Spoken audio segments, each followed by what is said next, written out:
sejarah kerajaan di Nusantara ialah bercorak Hindu-Buddha. Namun, bagaimana cara masuknya kebudayaan dan agama Hindu-Buddha di Nusantara? Dan apakah terdapat teori yang dapat dipercaya tentang masuknya kebudayaan dan agama Hindu-Buddha di Nusantara? Ayo kita cari tahu.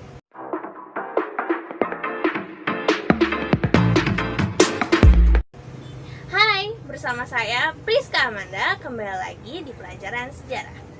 Hari ini kita akan mempelajari tentang teori masuknya kebudayaan dan agama Hindu-Buddha di Nusantara.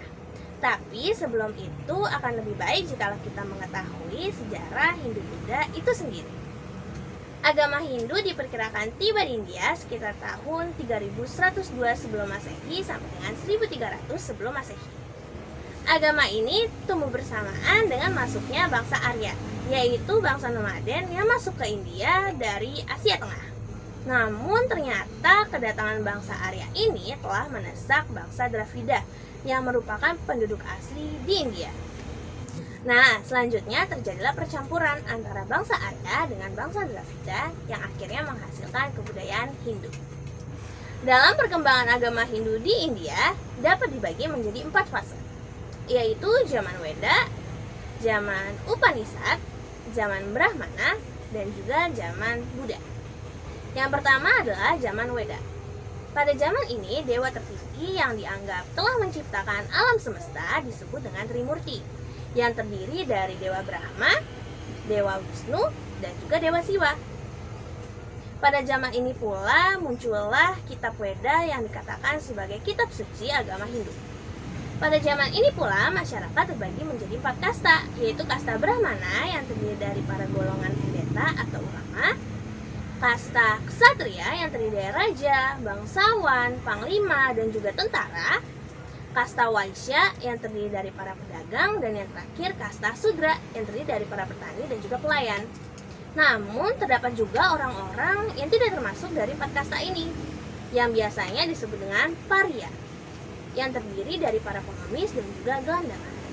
Kemudian pada fase kedua terdapat zaman Brahmana. Pada zaman ini sudah mulai disusun nih tata cara upacara keagamaan secara teratur yang nantinya akan kita sebut sebagai kitab Brahmana. Kemudian pada fase ketiga disebut dengan zaman Upanishad. Zaman ini adalah zaman pengembangan dan penyusunan falsafah agama, yaitu zaman orang berfilsafat atas dasar Weda. Dan yang terakhir adalah zaman Buddha.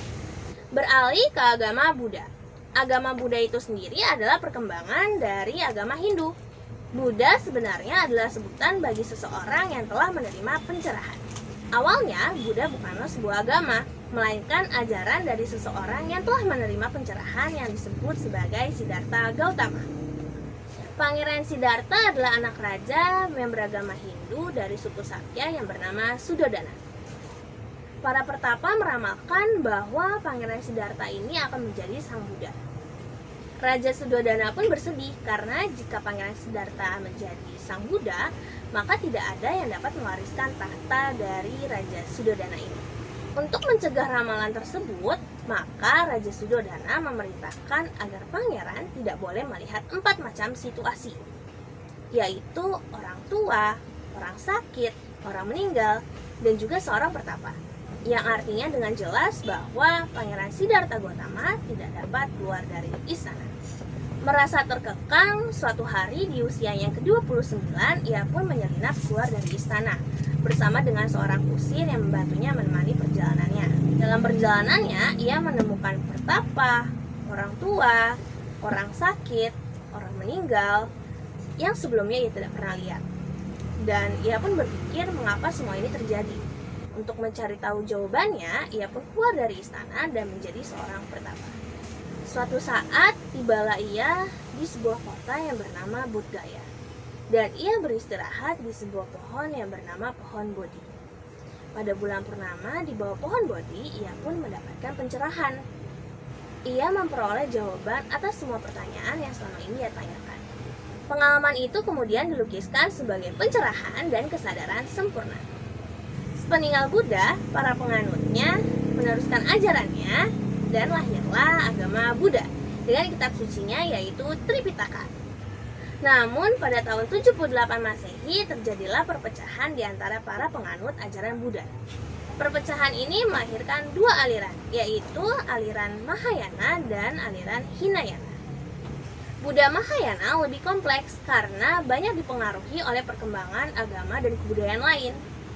Sedangkan Buddha Hinayana mendekati dengan ajaran Buddha yang sesungguhnya.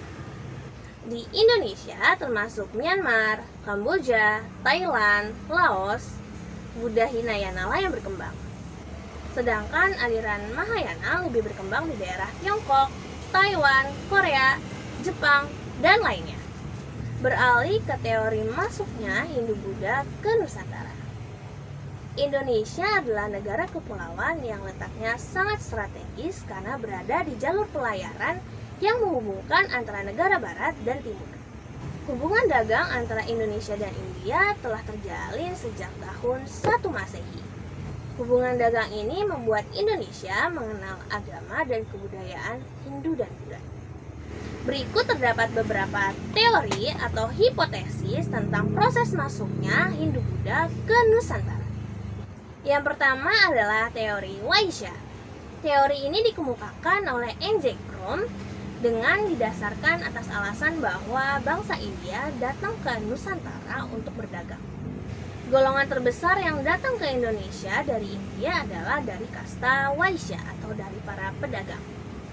Namun teori ini diragukan kebenarannya, karena jika memang para pedagang ini berperan besar terhadap masuknya kebudayaan, maka seharusnya kebudayaan itu berpusat pada pusat kota ataupun pelabuhan. Namun pada kenyataannya, pengaruh Hindu ini terdapat di daerah pedalaman. Dibuktikan dengan adanya kerajaan-kerajaan yang bercorak Hindu yang berada di pedalaman daerah Pulau Jawa. Yang kedua adalah teori ksatria. Menurut teori yang dikatakan oleh F.D.K. Botts bahwa pada masa lampau di India sering terjadi perang antar golongan. Para prajurit India yang merasa jenuh dan kalah atas perang tersebut maka melarikan diri dari India. Kemudian beberapa di antara mereka sampailah ke Indonesia dan mendirikan koloni-koloni baru di Indonesia. Namun kelemahan teori ini adalah tidak adanya bukti tertulis yang menyatakan bahwa pernah didirikannya kolonisasi oleh para ksatria India. Yang ketiga adalah teori Brahmana. Menurut teori yang dikemukakan oleh J.C. Chandler ini menyatakan bahwa para Brahmana datang ke Nusantara untuk melegitimasi para pemimpin-pemimpin suku agar setara dengan raja-raja yang terdapat di India. Teori ini didasarkan pada pengamatan terhadap sisa-sisa peninggalan kerajaan yang bercorak Hindu, di mana masih terdapat prasasti berbahasa Sanskerta dan huruf Pallawa. Akan tetapi, teori ini pun diragukan kebenarannya. Alasannya, kendati benar memang hanya para Brahmana atau pendeta ini yang mampu menguasai dan membaca Weda, namun pantang bagi mereka untuk menyeberangi lautan. Yang keempat adalah teori arus balik.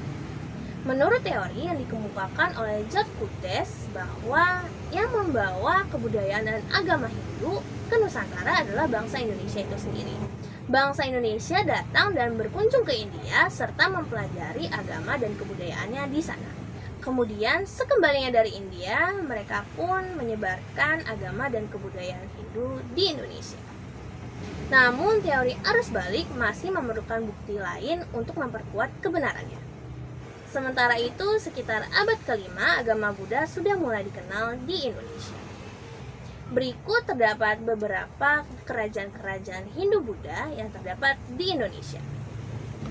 Yang pertama terdapat Kerajaan Kutai yang merupakan kerajaan Hindu tertua di Indonesia. Yang kedua terdapat Kerajaan Tarumanegara, kemudian Kerajaan Pajajaran, Melayu, Kalingga, Sriwijaya, Mataram, Medangkemulan, Kediri, Singosari, Majapahit, dan juga Bali. Hari ini kita sudah mempelajari tentang sejarah dari agama Hindu dan juga Buddha. Kemudian kita juga sudah mempelajari tentang teori masuknya agama dan kebudayaan Hindu-Buddha ke Nusantara, di mana terdapat 4 teori. Sekian dari saya, tetap semangat belajar ya.